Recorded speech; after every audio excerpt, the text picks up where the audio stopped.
Aleluia, podem sentar. Cristo é a nossa vida, o motivo do louvor. E esse texto, esse cântico que a gente cantou, diz que Ele morreu a nossa morte, para que a gente viva a sua vida. E vocês vão perceber que o início da leitura do texto de hoje tem essa ênfase. Se você puder abrir a sua Bíblia em Colossenses capítulo 3, a gente vai ler os versículos de 1 a 17. Aliás, essa expressão, ela vem de um livro do puritano John Owen, cujo título é A Morte da Morte na Morte de Cristo. A morte, Cristo venceu a morte. E é com base nessa vitória que a gente vai ler então esse texto da palavra do Senhor. Colossenses capítulo 3, versículos de 1 a 17. Versículos de 1 a 17. Diz assim a palavra do Senhor. Eu vou fazer a leitura de 2 versículos antes, só para vocês, olhem aí na Bíblia de vocês. O capítulo 2, vejam a conexão. Versículo 12 diz assim: tendo sido sepultados juntamente com Cristo. Versículo 20: se morrestes com Cristo para os rudimentos do mundo. Agora capítulo 3, versículo 1: portanto, se fosses ressuscitados juntamente com Cristo, buscai as coisas lá do alto, onde Cristo vive, assentado à direita de Deus. Pensai nas coisas lá do alto, não nas que são aqui da terra, porque morrestes, e a vossa vida está oculta juntamente com Cristo em Deus. E quando Cristo, que é a vossa vida, se manifestar, então vós também sereis manifestados com Ele em glória. Fazei, pois, morrer a vossa natureza terrena: prostituição, impureza, paixão lasciva, desejo maligno e avareza, que é idolatria. Por essas coisas é que vem a ira de Deus sobre os filhos da desobediência. Ora, nessas mesmas coisas andastes vós também no outro tempo, quando vivíeis nelas. Agora, porém, despojai-vos igualmente de tudo isto: ira, indignação, maldade, maledicência, linguagem obscena do vosso falar. Não mintais uns aos outros, uma vez que vos despistes do velho homem com os seus feitos, e vos revestistes do novo homem, que se refaz para o pleno conhecimento, segundo a imagem daquele que o criou, no qual não pode haver grego nem judeu, circuncisão nem incircuncisão, bárbaro, cita, escravo, livre, porém Cristo é tudo em todos. Revesti-vos, pois, como eleitos de Deus, santos e amados, de ternos afetos de misericórdia, de bondade, de humildade, de mansidão, de longanimidade. Suportai-vos uns aos outros, perdoai-vos mutuamente, caso alguém tenha motivo de queixa contra outrem, assim como o Senhor vos perdoou, assim também perdoai vós. Acima de tudo isso, porém, esteja o amor, que é o vínculo da perfeição. Seja a paz de Cristo, árbitro em vosso coração, a qual também fostes chamados em um só corpo, e sede agradecidos. Habite ricamente em vós a palavra de Cristo, instruí-vos e aconselhai-vos mutuamente em toda a sabedoria, louvando a Deus com salmos e hinos e cânticos espirituais com gratidão em vosso coração. E tudo o que fizerdes, seja em palavra, seja em ação, fazei-o em nome do Senhor Jesus, dando por Ele graças ao Deus Pai. Que texto maravilhoso da palavra de Deus. E é nesse texto que a gente vai focar o nosso estudo nessa manhã. Eu queria chamar as crianças aqui à frente, para que a gente possa iniciar a mensagem de Deus para as crianças.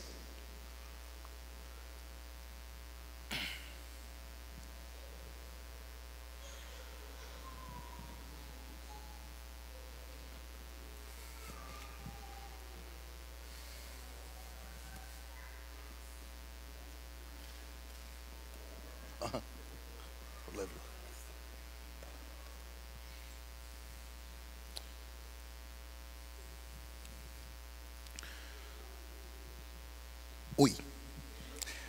Vocês sabem aqueles dias em que a gente brinca o dia todo, e a gente chega em casa sujo, suado, né? O que é que a mãe vai querer fazer com a gente? Vai querer dar banho na gente, para a gente poder ficar limpo. Quando a gente chega com cabelo verde ou azul também, a mãe vai querer fazer isso com a gente. Por quê? Porque tá sujo, e dormir sujo é ruim, eca, né? Mas a gente quer tirar aquela roupa para ficar limpo, cheirosinho.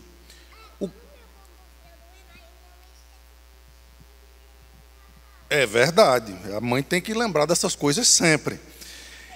A roupa que a Bíblia está falando aqui, não é necessariamente essa roupa suja que fica por conta da brincadeira. Mas de forma espiritual, a gente fica sujo também por causa do nosso pecado, por causa da desobediência, por quando a gente fala alguma coisa que não devia falar, quando a gente xinga o amiguinho, quando a gente fala mal das outras pessoas. Tudo isso é uma coisa que suja, deixa a roupa espiritual da gente suja diante de Deus, não é? E a gente tem que tirar essa roupa. E esse texto aqui hoje vai ensinar para a gente como a gente tira essa roupa. O problema é que quando a gente tira uma roupa, a gente fica pelado. Aí é bronca, né? Aí o Senhor Jesus veste a gente com uma outra roupa, que é a roupa dele, a roupa de falar bem das pessoas, é a roupa de sempre obedecer ao pai e à mãe, é a roupa limpa, que Jesus perdoa a gente dos nossos pecados e faz com que a gente possa... Veja, deixa eu dizer um negócio sério para vocês aqui. A gente não consegue obedecer se não for em Jesus, se não for por causa daquilo que Ele fez para a gente. Então, o que eu quero ensinar para vocês hoje aqui, e vou ensinar para os pais de vocês também, é que para a gente obedecer de verdade, a gente precisa estar sempre junto de Jesus Cristo, lembrando do que Ele fez por a gente lá naquela cruz, morrendo no nosso lugar, para que a gente pudesse agora andar em novidade de vida. Então quero orar com vocês. Vocês me ajudam na oração? Vamos orar? Senhor Deus, a gente é pecador. Perdoa nossos pecados. Cremos em Cristo como nosso Salvador. Olha para a gente e veja Jesus. Em nome de Jesus. Amém. Amém. Obrigado, viu, gente? Podem sentar lá e ficar quietinho junto dos pais de vocês.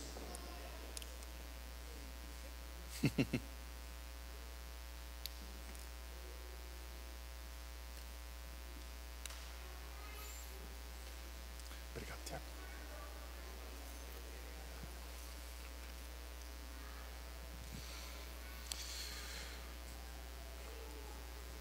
Obrigado, Daniel. O apóstolo Paulo, nesse texto aqui, ele começa, como eu mostrei para vocês, trazendo ênfase para nossa união com Cristo.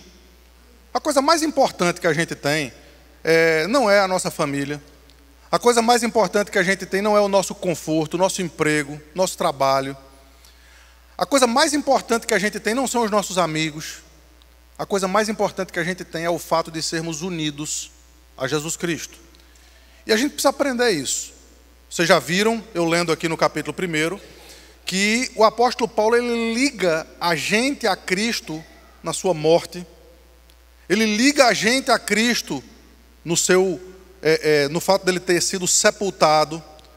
Mas pela graça de Deus, ele também liga a gente a Cristo na sua ressurreição.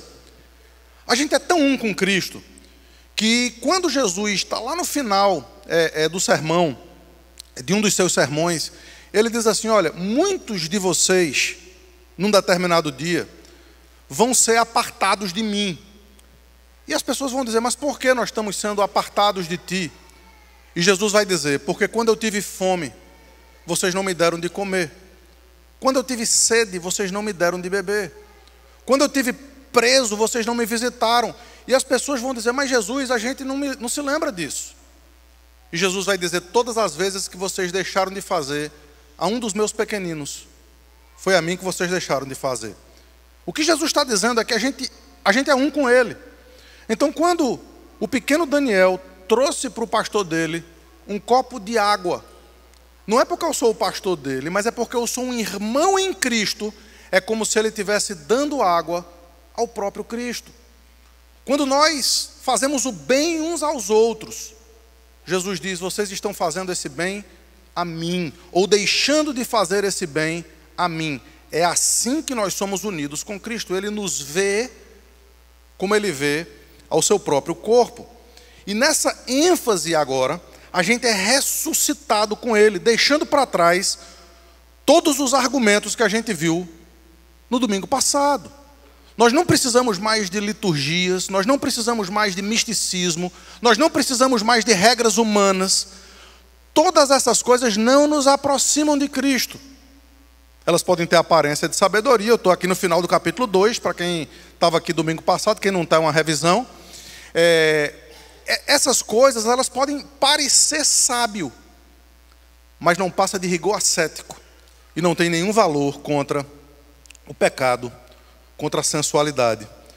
Então, já que a gente não deve seguir essas coisas, a gente deve fazer isso aqui. Então, no lugar disso, lembrem da conexão. Final do capítulo 2, essas coisas, versículo 23, tem aparência de sabedoria, culto de si mesmo, falsa humildade, rigor ascético, mas não tem nenhum valor contra a sensualidade. Portanto, se fostes ressuscitados juntamente com Cristo, o que é que a gente deve colocar no lugar? Está aí. Buscai as coisas lá do alto, onde Cristo vive, assentado à destra de Deus. Queridos, a falsa teologia vai sempre prometer soluções para o aqui e o agora.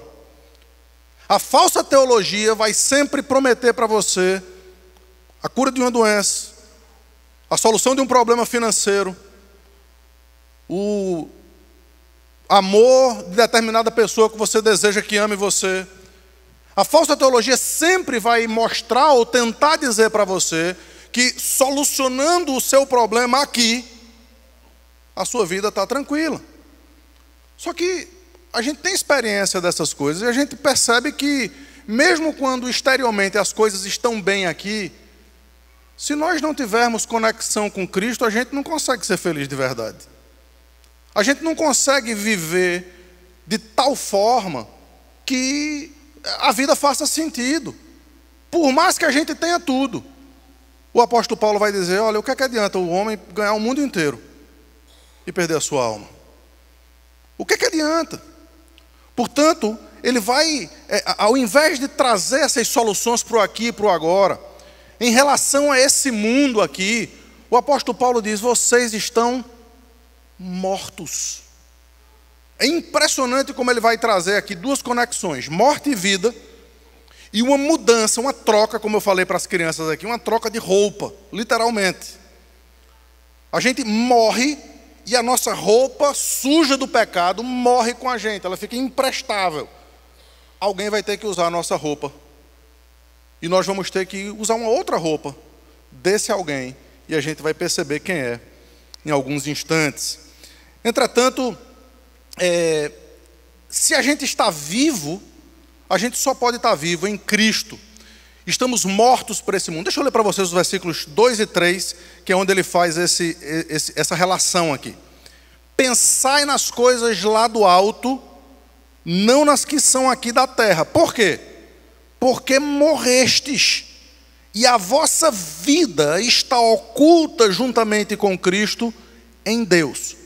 O ponto de Paulo aqui é, se você for crente, se você foi alguém que já foi atingido pelo sangue de Cristo, derramado naquela cruz do Calvário, a sua vida agora tem um sentido diferente. O valor que você dá para as coisas daqui começa a diminuir, começa a desvanecer. Porque você sabe, você tem a convicção de que as coisas daqui são passageiras.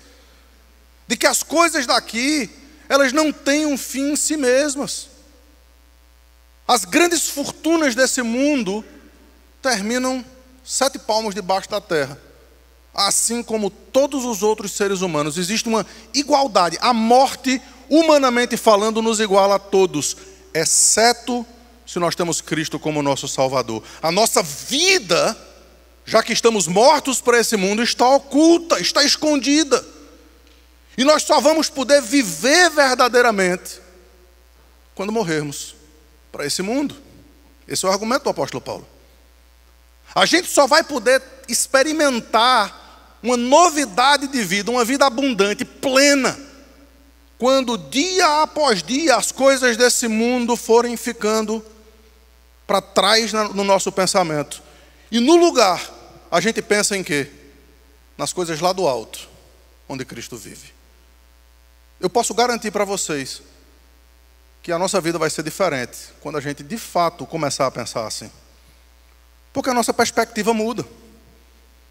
Porque se a gente perder alguma coisa aqui, a gente sabe que aquilo não é perder de fato. O grande problema das nossas inquietações, o grande problema das nossas tristezas, o grande problema do nosso pecado de fato, é por conta do valor que a gente imprime a nós mesmos em relação às coisas desse mundo. E Paulo vai dizer, gente, isso é tolice. Deixa eu trazer para vocês uma outra proposta. Deixa eu trazer para vocês uma vida que, independentemente da sua circunstância terrena, você pode ser rico, você pode ser pobre, você pode estar com todas as coisas soprando a seu favor, você pode estar com todas as coisas soprando contra você, independentemente das circunstâncias, tudo posso naquele que me fortalece. Independentemente das circunstâncias, você pode pensar e viver entesourando aquilo que está por vir. Em outro lugar, o apóstolo Paulo diz assim, aqueles que têm nas coisas desse mundo a sua alegria, são os mais infelizes de todos os homens. Então, se você às vezes se acha infeliz, se você às vezes se vê sem sentido nessa vida, sonde o seu coração e perceba se você não está de fato entesourando aquilo que a traça vai comer, que o ladrão vai roubar, aquilo que a ferrugem vai corroer, porque é tudo que vai acontecer com as riquezas desse mundo.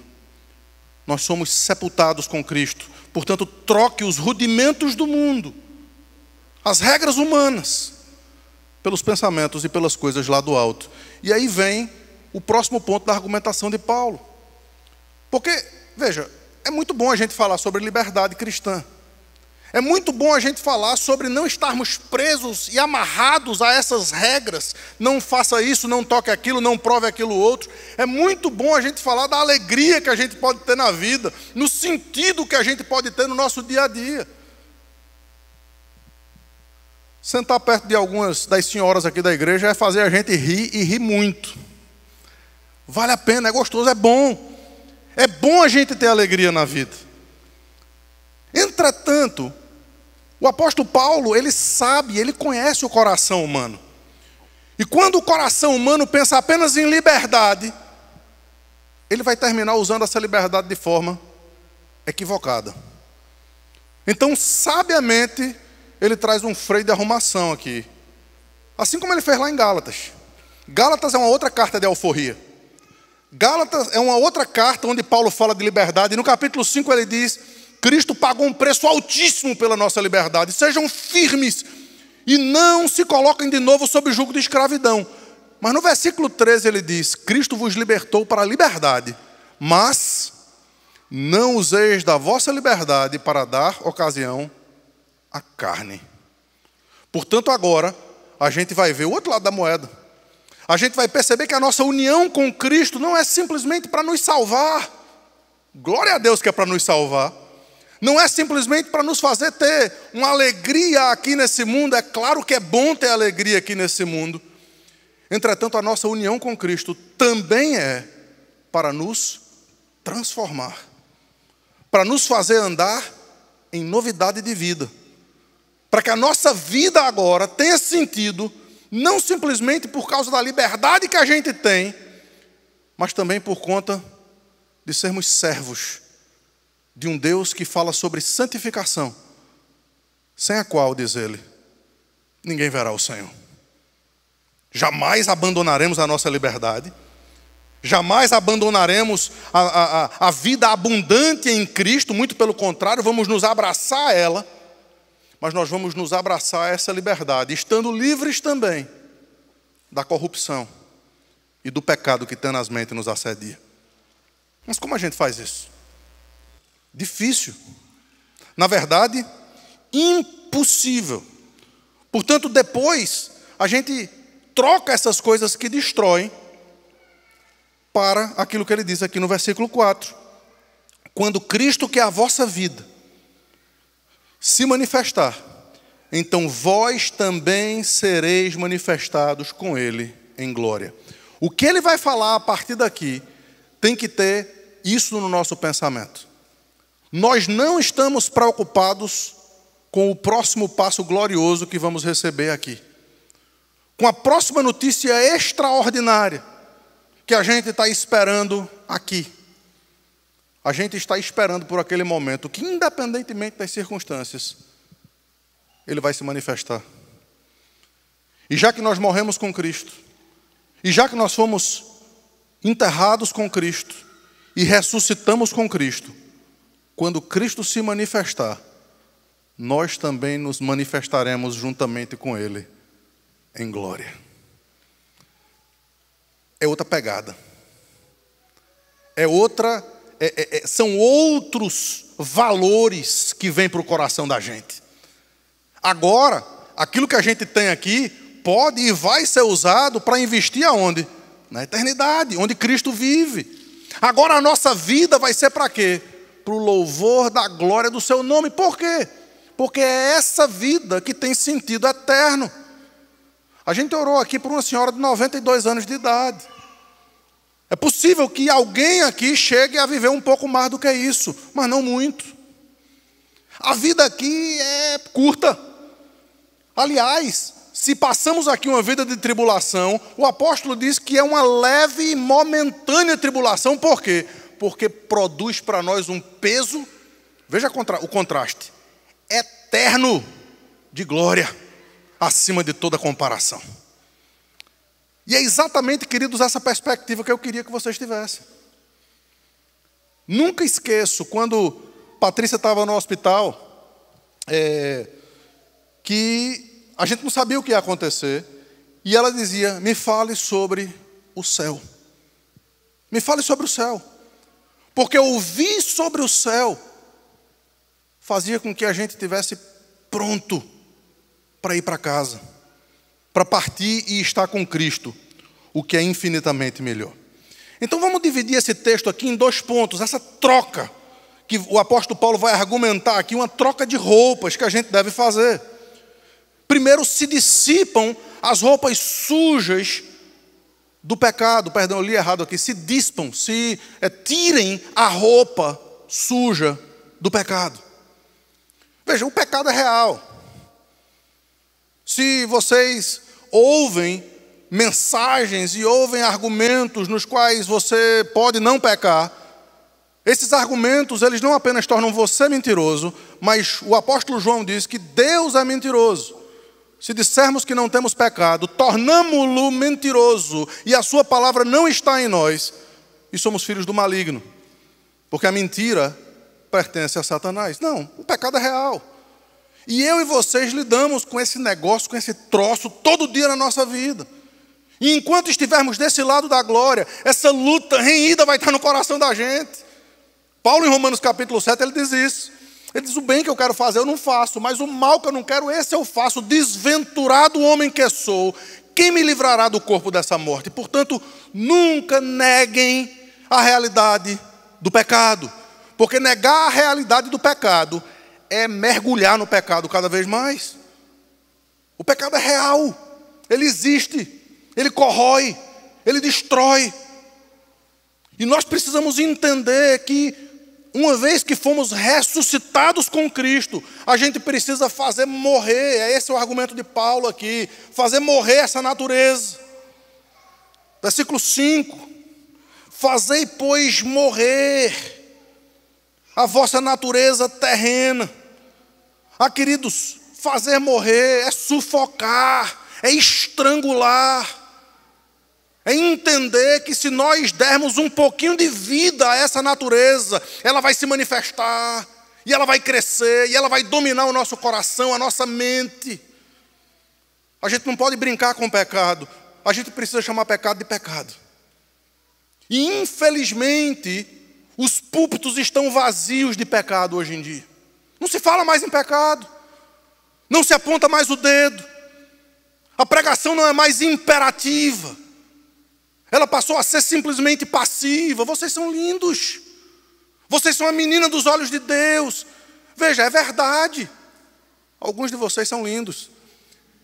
Vocês são as meninas dos olhos de Deus. Tudo isso é verdade.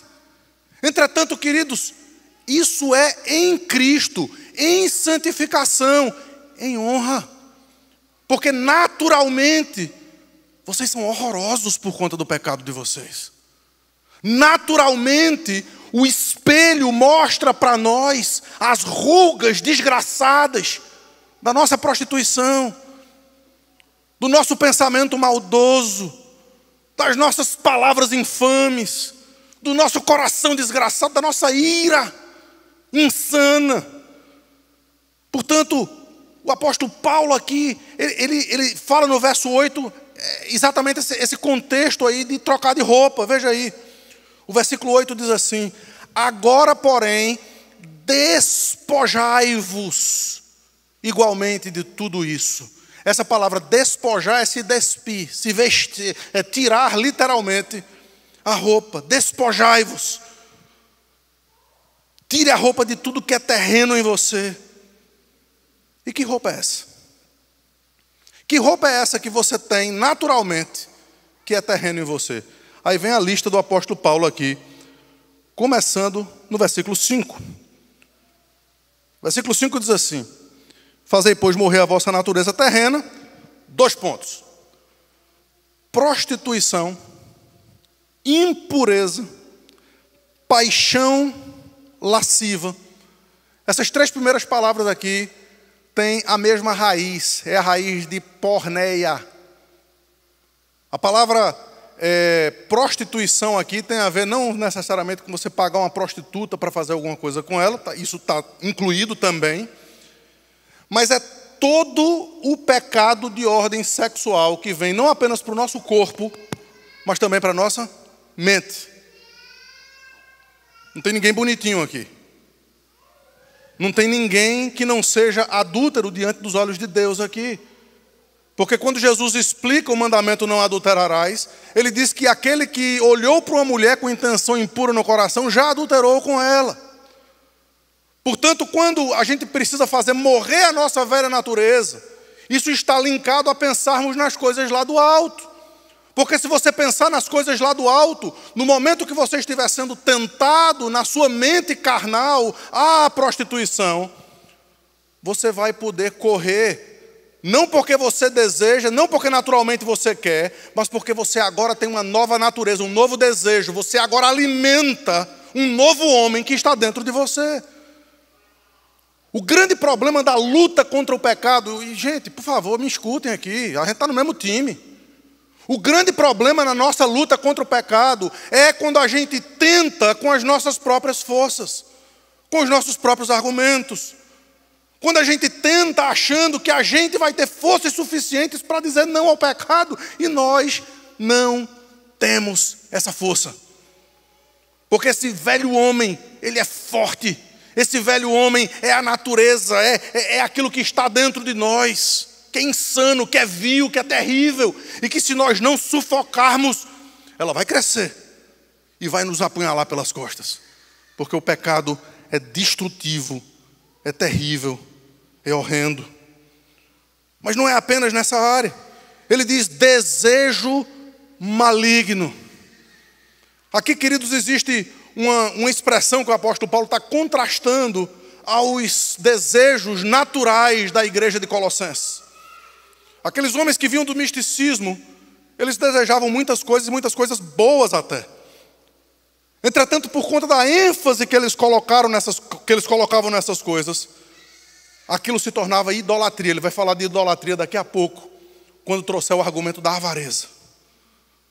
Aqui ele vai entrar num segundo ponto, ou numa segunda área. Não apenas a área sexual, mas a área do desejo, das coisas, do ter, do possuir. Precisamos, queridos, aprender o contentamento, é o outro lado da moeda. Enquanto nós não formos contentes, tudo que nós tivermos não vai ser o suficiente para satisfazer os desejos do nosso coração. A gente deseja ter e crescer, e ganhar o mundo, e ganhar Orlando, e ganhar os Estados Unidos. E teoricamente falando, não tem nada errado com isso. O grande problema é quando essas coisas são avarentas, quando essas coisas são tão fortes no coração da gente, que se uma coisa der errado, a gente se desespera. E desespero, queridos, não é uma palavra que pode existir no vocabulário do crente. Desespero não é algo que deve existir no vocabulário de quem conhece, aquele que vive, aquele que reina, aquele que está no trono. Ou nós sabemos em quem temos crido e estamos certos de que Ele é poderoso para guardar o nosso tesouro até aquele dia. Ou nós cremos numa falsa deidade. Talvez numa força que em alguns momentos nos espiritualiza para alguma coisa boa aqui e ali, mas que de vez em quando Ele se esquece da gente, ou perde a força. Esse não é o Deus das Escrituras. O Deus da palavra de Deus é aquele que está vivo e reina, mesmo quando nós andamos pelo vale da sombra da morte. Ele está conosco e não nos abandona. O Deus das Escrituras é aquele que está conosco, mesmo quando nós recebemos os piores diagnósticos da nossa vida. O Deus das Escrituras é aquele que faz com que todas as coisas cooperem para o bem daqueles que o amam e daqueles que são chamados pelo seu propósito. E todas as coisas incluem aquelas que nós não gostamos. Portanto, queridos, avareza, desejo pelas coisas daqui, é quebra dos mandamentos de Deus, é idolatria. Por quê? Porque o seu Deus agora não é Deus, mas o seu Deus agora são as coisas desse mundo. É por isso que o coração da gente é uma fábrica de ídolos. Essa lista continua no versículo 8. O versículo 8 traz outros argumentos. Agora, pois, despojai-vos igualmente de tudo isso. O quê? Ele traz uma outra área aí. Ira, indignação, maldade. O apóstolo Paulo agora vai falar sobre os nossos relacionamentos interpessoais. Ele agora vai mudar o mandamento para o 6º mandamento: não matarás. E queridos, como nós nos amamos tanto, ao ponto de nos irarmos quando alguém faz algo que atinge a nossa reputação, que atinge o nosso nome, a nossa família, a nossa vontade, os nossos desejos. E nós facilmente nos deixamos irar, só que a ira do homem não produz a justiça de Deus. Existe momento que nós devemos nos irar? Claro que sim. Deus criou a ira para que ela fosse usada no momento certo e no lugar exato. Irai-vos, mas não pequeis. A palavra de Deus diz que nós devemos nos irar contra aqueles que se levantam contra Deus. Salmo 139, não aborreço eu, Senhor, os que te aborrecem, odeio-os com ódio consumado. Para mim são inimigos de fato. Portanto, ira em si mesma, ela não é o mal em si, mas é a ira do homem. É a ira de quando eu sou atingido. E ele vai dar. E veja, a gente está tirando uma roupa, a gente vai ter que botar outra depois. A gente não pode ficar nu.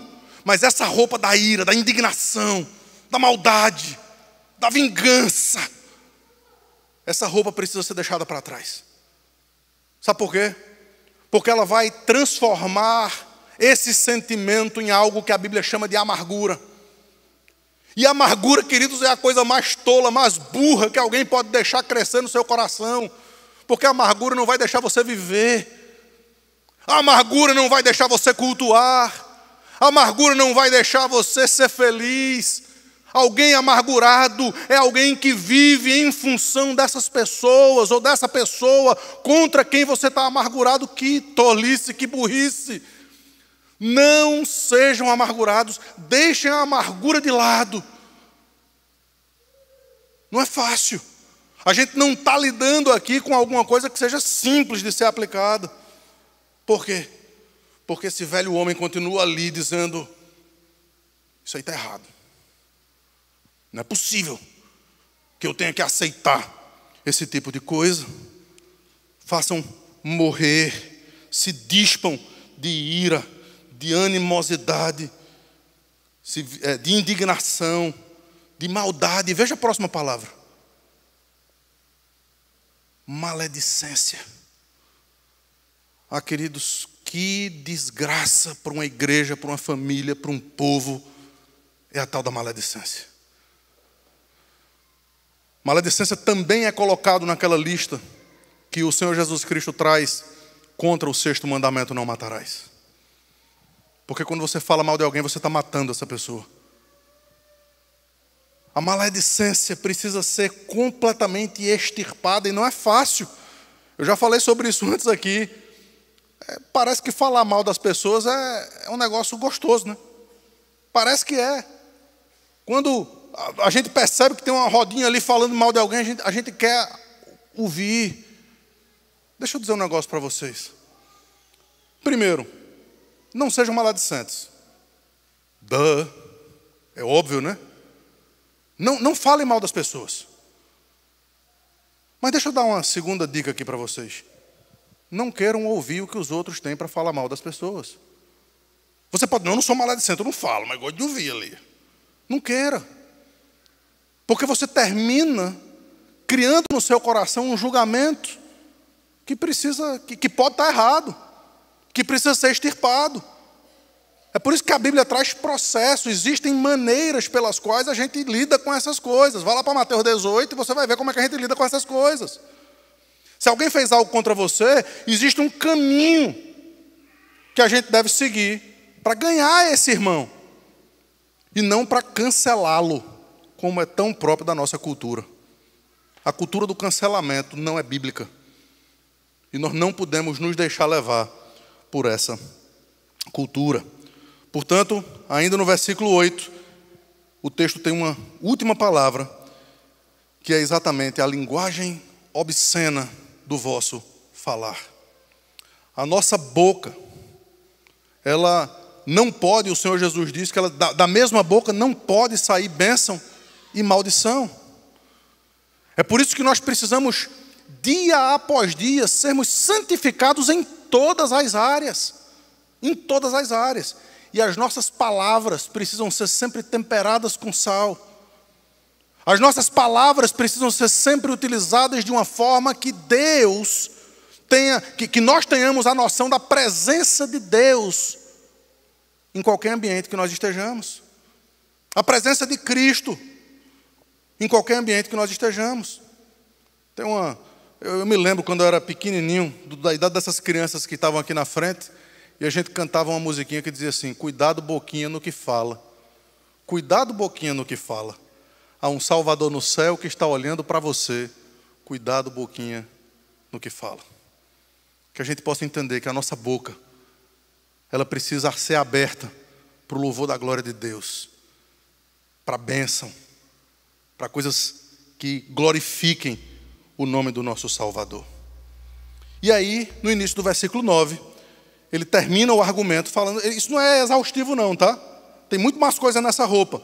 Mas ele vai terminar o argumento dizendo: não mintais mais uns aos outros, uma vez que vos despistes do velho homem, etc. e tal. Portanto, não apenas a falarmos aquilo que for positivo e bom, mas nós precisamos ser conhecidos como gente da verdade.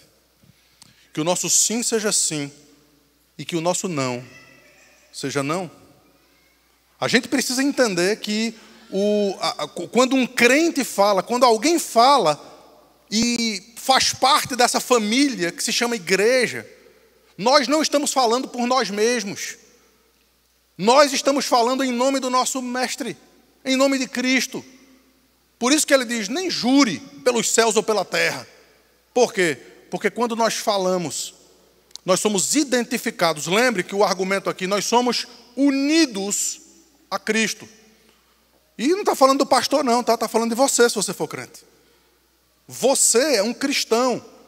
Você é alguém que leva a pessoa, o nome, a família de Jesus Cristo. Portanto, você deve honrar o nome da família. E essa família é a família da verdade. É a família da verdade. E não a família da mentira. Quando a gente é confrontado com a nossa natureza, a gente vai ficando completamente despido diante daquilo que nós merecemos. E quando eu estava falando sobre esses pecados aqui, eu quero garantir a vocês e tranquilizar vocês que eu estava me incluindo. A cada um desses que eu estava falando, eu estava dizendo, sou eu que preciso ouvir essas verdades. Portanto, todo mundo no mesmo barco aqui. A gente precisa entender isso. A gente precisa entender que o nosso merecimento, por causa disso, por conta de nos depararmos com essa realidade, é a ira de Deus. Porque a ira de Deus, diz a palavra, ela se depara dos céus contra toda impiedade e perversão dos homens que detêm a verdade pela injustiça. Então, quando nós naturalmente praticamos essas coisas, nós somos lembrados de que nós merecemos o inferno. Nós somos lembrados de que nós merecemos a ira de Deus e, portanto, estamos completamente nus, despidos diante da sua majestade, da sua santidade, da sua glória. E os versículos 6 e 7 dizem assim: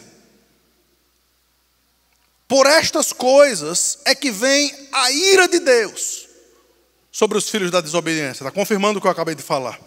Ora, nessas mesmas coisas andastes vós também noutro tempo, quando vivieis nelas. Portanto, aqui, queridos, há uma perspectiva de transformação. Há uma perspectiva de mudança. E a gente precisa entender isso para não se desesperar. Porque ainda que essa mudança seja necessária, ela é gradativa.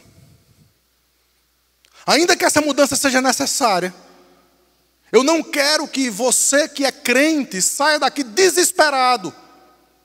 Porque talvez essa semana você tenha falado mal de alguém. Porque talvez ontem você tenha pensado em alguma coisa impura. Porque talvez durante os últimos dias você tenha odiado tanto alguém e criado amargura no seu coração. Não. Hoje é o dia em que você mais uma vez se despe diante do Senhor. Em que você tira essa roupa através da oração, da confissão, e agora completamente despido diante de Deus, você não tem o que oferecer, senão a realidade das suas lágrimas e do seu pecado. Quando a gente pensa de forma mística nessas coisas, a pregação coach aí fora vai responder os anseios do seu coração. Quando a gente pensa de forma religiosa, a pregação legalista em outros lugares vai responder aos anseios do seu coração. Mas Paulo, ele deixou para trás esses misticismos e esses legalismos, e ele está trazendo esse fato de, quando pensamos ser melhores do que os outros, a solução não pode estar na gente. É por isso que os versículos 9 em diante diz assim: não mentais mais uns aos outros, uma vez que vos despistes do velho homem com os seus feitos, e veja aqui, e vos revestistes do novo homem, que se refaz para o pleno conhecimento, segundo a imagem daquele que o criou. A coisa está começando a mudar. Agora a gente, completamente despido, nos é oferecido uma nova roupa. Só que essa roupa, ela pertencia a outro.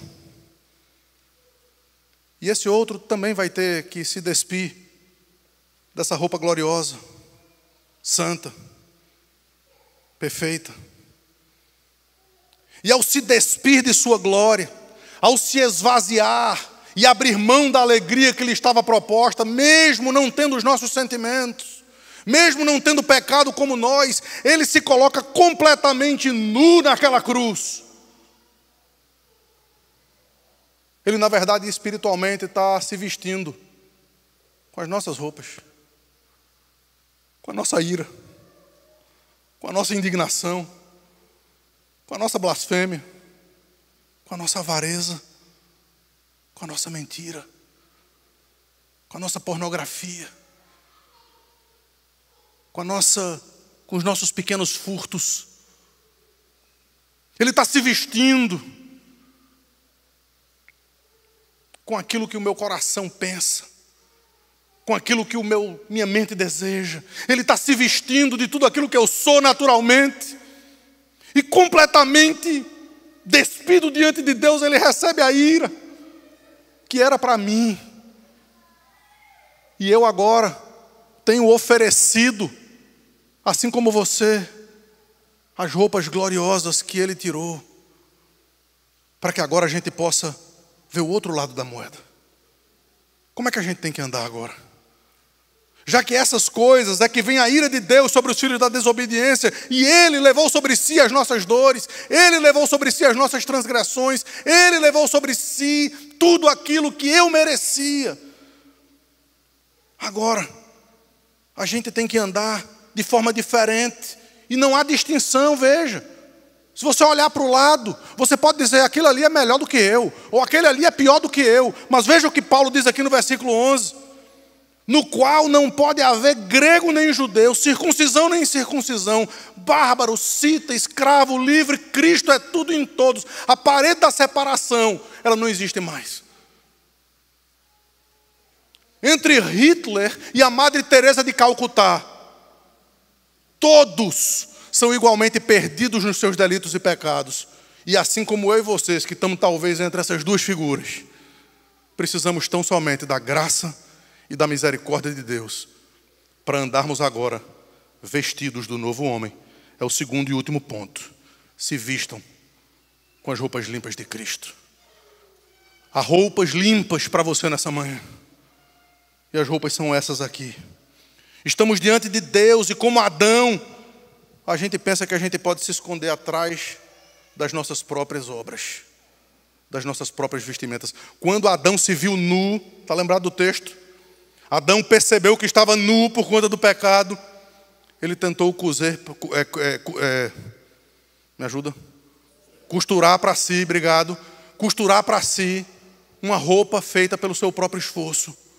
Roupa limpinha, de plantas e palmeiras. E Deus diz, isso não vai de jeito nenhum cobrir a sua nudez, a sua vergonha. E Deus então providenciou para Adão e para Eva a primeira morte inocente. E aquelas peles foram colocadas na pele de Adão e Eva. E enquanto aquele sangue escorria, não pensem que quando o texto está falando de pele de animal, Eva estava usando aqueles casacos de pele caríssimos que vocês podem usar hoje em dia. Mas era o próprio animal sangrento que estava sendo colocado na pele dela, para que ela pudesse perceber que a ira de Deus se derramou naquele animal inocente, para que o pecado dela fosse completamente coberto.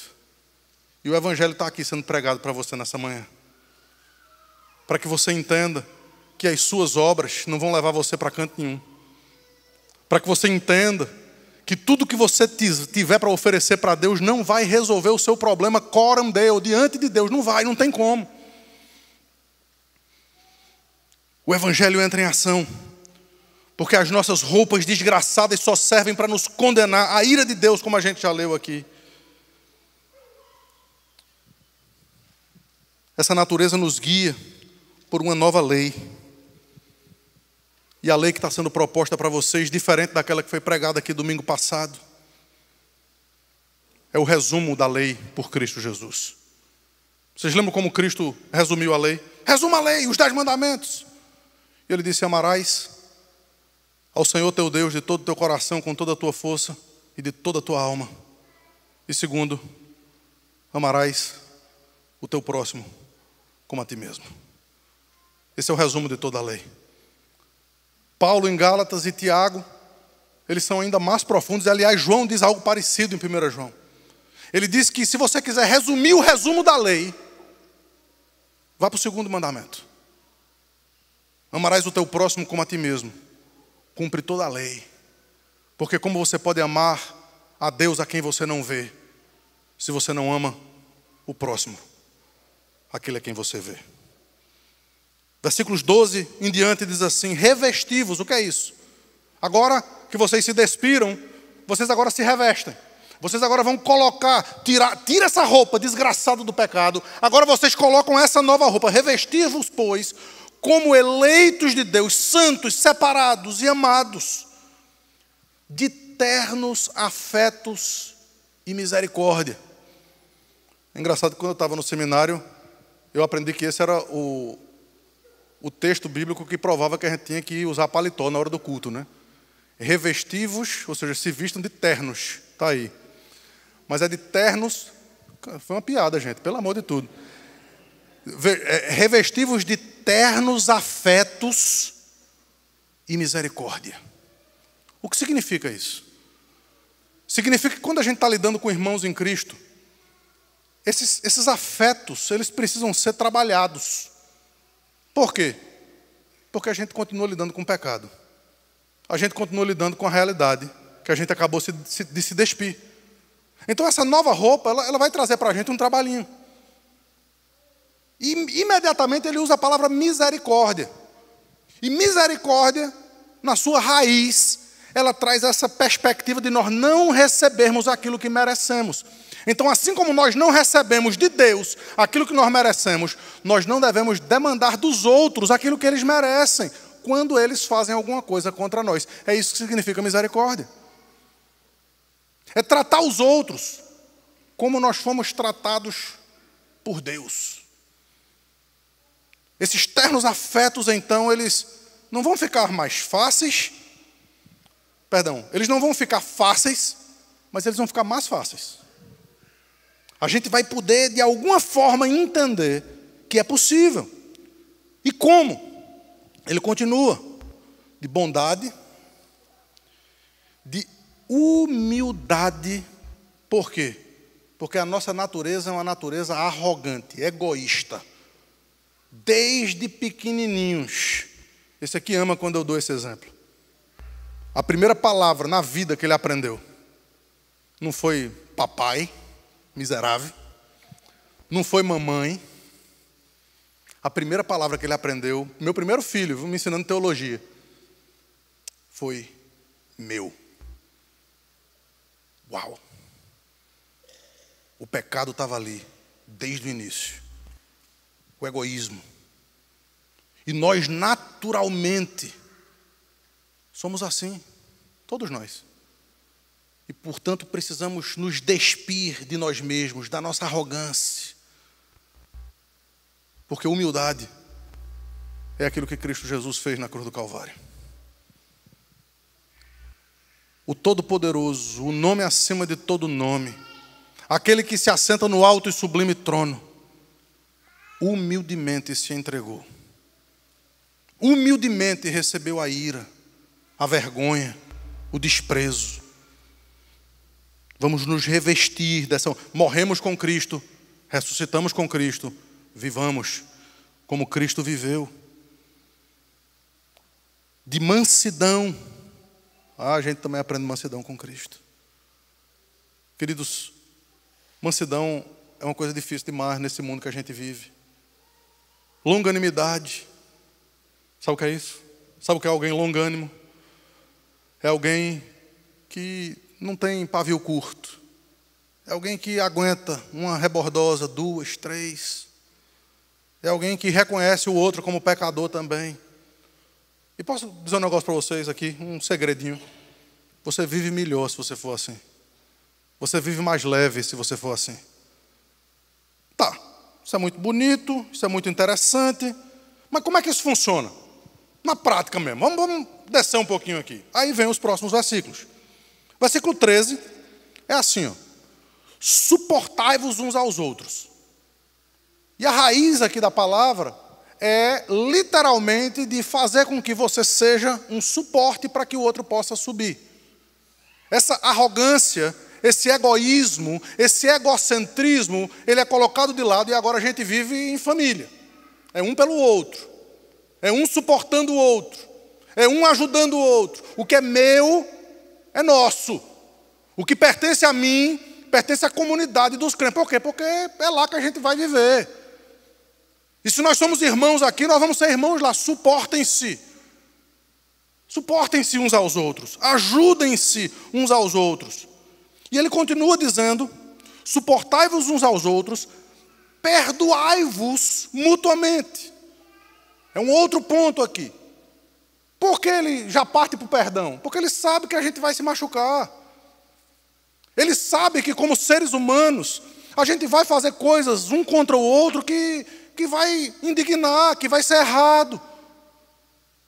E qual é a perspectiva que Cristo traz para a gente? Assim como Ele nos perdoou, a gente deve perdoar também. Não me escute nisso, escute o apóstolo Paulo, veja o próximo argumento dele. Suportai-vos uns aos outros, perdoai-vos mutuamente, caso alguém tenha motivo de queixa contra outrem, assim como o Senhor vos perdoou, assim perdoai vós também. E aqui o apóstolo Paulo está se utilizando, sabe de quê? Da oração do Senhor Jesus. A oração, o Pai Nosso. Porque o Pai Nosso nos ensina algo fantástico. Quem faz discipulado vai lembrar. Uma das regras da hermenêutica é a Escritura interpreta Escritura. Qual é o melhor intérprete da oração do Pai Nosso? É o próprio Jesus. Se você for lá para a oração do Pai Nosso, você vai ver: Pai Nosso que estás no céu, santificado seja o teu nome. Perdoa as nossas dívidas como? Assim como nós perdoamos aos nossos devedores. Ou perdoai as nossas ofensas, assim como nós perdoamos o que nos tem ofendido. Nós temos essa realidade. Acaba a oração e Jesus faz um comentário sobre essa oração. Ele não comenta a frase do Pai Nosso. Ele não comenta o estar nos céus.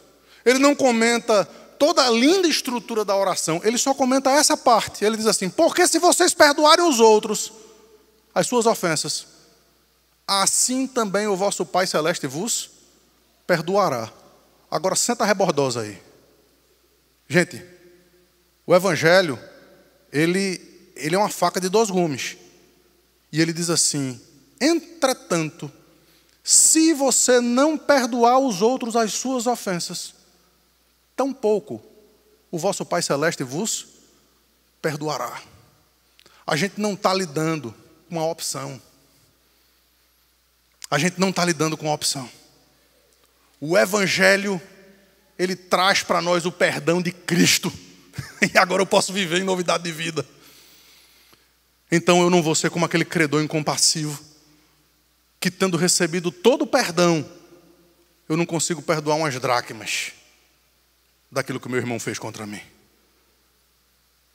Perdão é a essência do Evangelho. Perdoai-vos uns aos outros, assim como Deus nos perdoou. E o texto continua: acima de tudo, porém, esteja o amor, que é o vínculo da perfeição. Você não consegue fazer isso se você não entender o amor de Cristo, que excede todo entendimento. Você não consegue perdoar se você não entender a necessidade que você tem de amar como Cristo nos amou. E esse é o vínculo da perfeição, da maturidade. E seja a paz de Cristo o árbitro em vosso coração, a qual também fosse chamados em um só corpo, e sede o quê? Agradecidos. A gente agradece no final, por quê? Porque fazendo isso, a gente vai viver melhor. Fazendo isso, se despindo dessas coisas nojentas do pecado e nos vestindo do novo homem com os seus feitos, de Cristo, das roupas gloriosas de Cristo, do amor, do perdão, a gente vai conseguir viver em todos os aspectos da nossa vida de uma forma melhor. E por último, essa lei do amor nos leva à palavra. E vestidos, agora a gente pode cultuar a Deus. Versículo 16. Habite ricamente em vós a palavra de Cristo. Instruí-vos e aconselhai-vos mutuamente em toda sabedoria, louvando a Deus com salmos e hinos e cânticos espirituais, com gratidão, mais uma vez, com gratidão no vosso coração. Agora, a gente pode cultuar a Deus. Antes a gente não podia. Lembra do Senhor Jesus dizendo do cabo que trouxe a oferta? Ele trouxe a oferta e Deus disse, olha, vai primeiro reconciliar-te com teu irmão, porque senão a tua oferta, o teu culto não vai ser nem recebido diante de Deus. É em vão. Mas uma vez reconciliados, uma vez compreendidos, totalmente desnudados diante dos olhos de Deus e constrangidos pela cruz do Calvário, a gente resolve mudar. E essa resolução não precisa ser só aqui, não pode ser só aqui no momento de culto. Ela precisa ganhar a vida aí fora, para que a gente faça diretamente aquilo que a gente precisa fazer. E aí o texto conclui no versículo 17, dizendo, e tudo que fizerdes, seja em palavra, seja em ação, fazei-o em um nome do nosso Senhor Jesus. Claro, nós somos um com Cristo, nós agora estamos usando as roupas dele. Fazei-o em nome do Senhor Jesus, dando por ele terceira vez, graças a Deus. Queridos, o Evangelho é isso. Trocamos de roupas com Jesus. Quando o Pai olhou para Cristo, Ele nos viu a nossa roupa suja e derramou a sua ira. E agora Ele olha para nós e Ele vê Cristo. Ele vê Cristo no seu resplendor e na sua glória. É por isso que ainda pecadores, nós somos santos. Não porque nós conseguimos totalmente viver em santidade, mas porque dia a dia Ele vai renovando esse novo homem em nós, sufocando o velho e dando forças àquele que trava essa guerra constante no coração da gente. Se você não tem essa luta, se você não tem essa guerra, deixa eu trazer aqui essa aplicação para você. Se você vive e convive muito bem com a sua animosidade, com a sua ira, com a sua pornografia, com as suas mentiras, com os seus pecados, e isso não traz uma guerra para o seu coração, isso não traz um peso para a sua consciência, eu tenho uma péssima notícia para lhe dar. Você está em perigo. Você está em perigo. Porque a ira de Deus vem contra essas coisas, contra os filhos da desobediência. E você precisa urgentemente ouvir a voz do Evangelho que grita, que clama, arrependa-se hoje. E se você não consegue se arrepender, peça a Deus que lhe dê arrependimento. Peça a Deus que a mão dele pese contra você. Peça a Deus que você possa de fato e de verdade entrar por uma porta estreita. Mas não continue a viver pecando e sem ter a consciência de pecado. Não continue a viver fazendo precisamente o que você sabe que não pode e que não deve diante de Deus, mas tendo a sua consciência tranquila, porque a ira de Deus vai recair contra você. Mas se como eu, você luta com o seu pecado e não consegue deixar, e essa luta renhida está aí no seu coração e você não consegue ser feliz enquanto você não sufocar o velho homem, eu quero dizer que você está em boa companhia. Eu quero dizer que eu e vocês juntos podemos lutar contra os nossos pecados que tenazmente nos assediam. Eu quero dizer que há lugar e espaço aqui para pecador arrependido, para gente que entende que precisa mudar de vida, mudar de pensamento, mudar de hábitos, mudar o coração e aprender esse amor extraordinário e constrangedor de Cristo que se derramou naquela cruz para um pária, para um desgraçado, para um miserável como eu e como cada um de vocês aqui, que vive nessa luta renhida contra o pecado. Que arrependidos, hoje, eu e vocês possamos fazer aquilo que precisamos. E ao entoarmos louvores a Deus, que a gente faça completamente desimpedido, sabendo que Ele não aceita o nosso louvor por conta das nossas obras, mas Ele aceita o nosso louvor